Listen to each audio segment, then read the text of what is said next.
ফেরেশতারও কোনো মাজাল নাই, কোনো ইখতিয়ার নাই আল্লাহর হুকুমের বাইরে কিছু করে। আল্লাহ যা করতে বলেছেন তাই করতে হবে, এর বাইরে এক চুলও নড়তে পারবে না। কিন্তু মানুষেরা করতে পারবে। মানুষ ইচ্ছে করলে নামাজ রোজা ছাড়তে পারে, ইচ্ছে করলে আল্লাহরে অমান্য করতে পারে। এটা তার বিচারের জায়গা না, এটা হলো পরীক্ষার জায়গা। এটা কিসের জায়গা?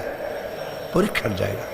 এখানে আপনি কামাই করলে ওখানে কিছু পাবেন, এখানে কামাই না করলে কিছু পাবেন না। আরো সোজা করে বলি, কোন কৃষক, যে কৃষক আষাঢ় মাসে শ্রাবণ মাসে জমিন চাষ করে না,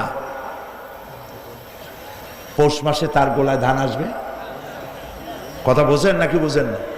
পৌষ মাসে গোলায় ধান আসবে? কোনো পাগলও বলবে না যে তুমি তো চাষই করো নাই, তুমি তোমার জমিনের ফসল তোমার ঘরে আসবে কেমন?